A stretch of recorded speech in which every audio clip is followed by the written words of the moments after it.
У нас сегодня завершается очередной чемпионат республики по борьбе Хапсагай в памяти Петра Еремеевича Алексеева. Отличие этого чемпионата, так же как и предыдущий чемпионат по гиревому спорту и по масс-рейтингу, они являются квалификационными для игр Манчары. 16 первых мест среди мужчин и 12 среди ветеранов спорта получат путевку на участие в играх Манчары.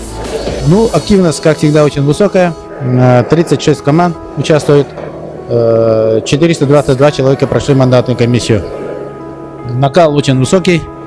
Сами видите, тут за именами уже никто не стоит. И кто как готов, вот так и борется. Идет бескомпромиссная борьба.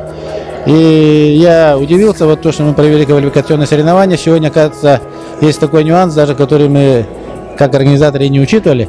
Раньше, если человек занимал 5-е место, 10-е место, никто и не радовался. Они как бы боролись только за первые 3 места. А сегодня человек, который, завоевал путевку, как 16-е место, он уже радуется. И вот какой-то такой дополнительный стимул, оказывается, есть. И вот идет поэтому такая бескомпромиссная борьба с 1 по 16 место. Поэтому вот такой принцип, он, оказывается, очень интересен, как и для зрителей, как и для спортсменов. Зрителям очень приятно видеть, когда вот такая борьба идет, честная, открытая.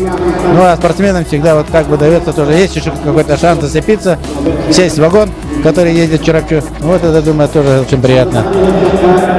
Что еще могу сказать? Могу сказать, что то, что триумфы проходят, тоже очень приятно. Хотелось бы поблагодарить руководство триумфа, организаторов места.